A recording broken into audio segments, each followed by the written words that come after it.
Hello everyone, my name is Todd A. I have Joyce Appel with me today and we're going to discuss spirit guides. It's a fun subject to talk about, and Joyce, thank you for joining me today, and if you could give us a little bit of background about yourself and we'll talk about spirit guides. Sure, one of my favorite subjects.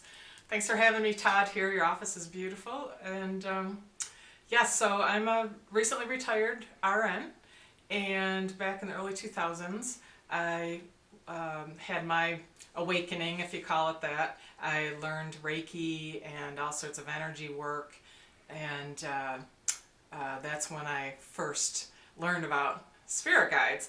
And presently in my home business with clients as a coach, a lot of that are about spirit guides is the questions that I get the most of. People want to know who they are, what they do, and have that contact with them so that they can learn how to talk to their spirit guides themselves.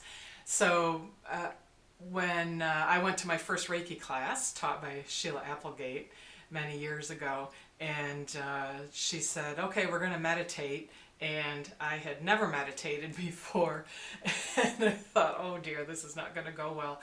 And then we're doing the meditation, which I loved, and she said, okay, now you're going to meet your spirit guide. And lo and behold, there was a spirit guide sitting next to me on the couch. And I could sense him and I could see him in my mind. And I thought, this is really happening. But I didn't realize that I would be able to do that myself. And so through further classes and reading and finding out about it, I learned how to talk to my own spirit guides, meet them, and then help other people do the same thing. And it's one of my favorite things to do.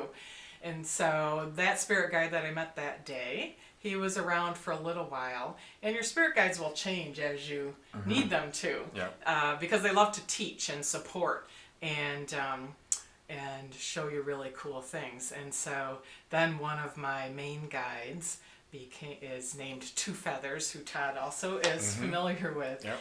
And what I love about spirit guides and angels is that they have a huge sense of humor, and they will joke around with you. It doesn't have to be all serious.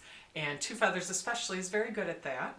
Yep. And he will cajole you and nudge you and teach you at the same time. And so many times when I would see him or sense him around, I wouldn't be sure it was him. And so he would start joking around, and I would see him do different things until I figured out, oh yes, it is him. And then he has this little smirk on his face, and that's how I know it's him. So when you're getting signs, which you may already have been doing and not even realizing it, it's real. And you can do this yourself, which is what I love showing people. There's spirit guides that can be your loved ones who have passed over, which is wonderful. They are very comforting and familiar. But then there's also other ascended beings who have may have had lives here before, and they've learned and want to pass on that learning and support to us humans here in the physical.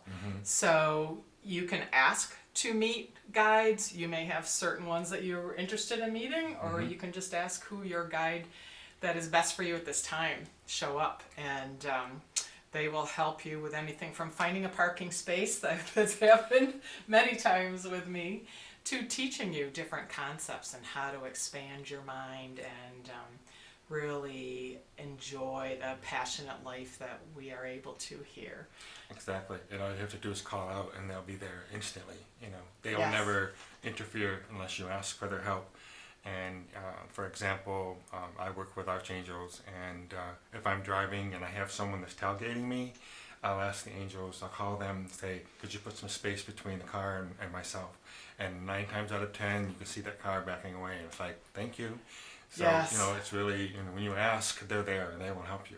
Yes. So that's pretty cool. Yes. Just to actually see that. So, and for me with Reiki, because I do Reiki as well, the spirit guides have really been prevalent in helping me, like my great-great-grandmother, who's, has passed on, obviously, and I can feel her moving my hands to where, the client needs the Reiki. Yes.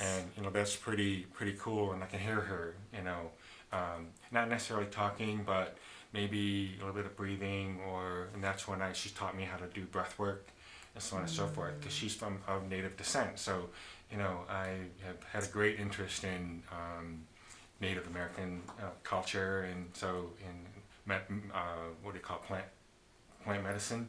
Yes. So doing that, but yeah, the spirit guides are great. I mean, I've just been amazed with, and even the clients, their spirit guides will come in and give me messages. So, if the client is open to hearing them, I'll share. But, I always ask first. But, it's amazing, your spirit guides, how they help you and teach you. Yes. So. I know when I was first learning, I don't usually hear them speaking.